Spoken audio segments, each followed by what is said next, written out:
നമസ്കാരം. ഇന്നു ഞാൻ പുണർദം, വിശാഖം, പോരുരുട്ടാതി എന്നീ നാളുകളിൽ ജനിച്ചവർക്കുള്ള പൊതുവായ ദശാകാലങ്ങളെക്കുറിച്ച് പറയുന്നു.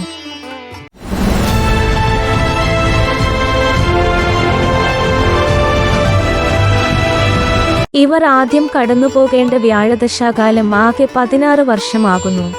അതിൽ 8 വർഷം മാത്രമേ കണക്കാക്കിയിട്ടുള്ളൂ. ജനിച്ച സമയം, ദിവസം, മാസം, വർഷം എന്നിവ അറിഞ്ഞെങ്കിൽ മാത്രമേ ആദ്യദശാ കാലയളവ് കൃത്യമായി അറിയാൻ കഴിയുള്ളൂ. ആയതിനാൽ ആദ്യ ദശാകാലത്തിന്റെ പകുതി എടുക്കുന്നു. ഇത് അല്പം കൂടുകയോ കുറയുകയോ ചെയ്യും. പുണർദം, വിശാഖം, പോരുരുട്ടാതി എന്നീ 3 നാളുകാർക്ക് ഏകദേശം 8 വയസ്സുവരെ വ്യാഴദശാകാലം.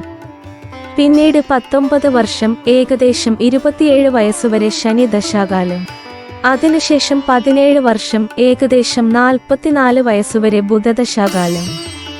പിന്നീട് 7 വർഷം, ഏകദേശം 51 വയസ്സുവരെ കേതുർ ദശാകാലം. അതിനുശേഷം 20 വർഷം, അതായത് ഏകദേശം 71 വയസ്സുവരെ ശുക്രദശാകാലം. പിന്നീട് 6 വർഷം, ഏകദേശം 77 വയസ്സുവരെ Aditya ദശാകാലം. Please subscribe the channel. വാച്ചയാണ്ടല്ലേ, ഒരു ജ്യോതിഷം channel. Thank you for watching.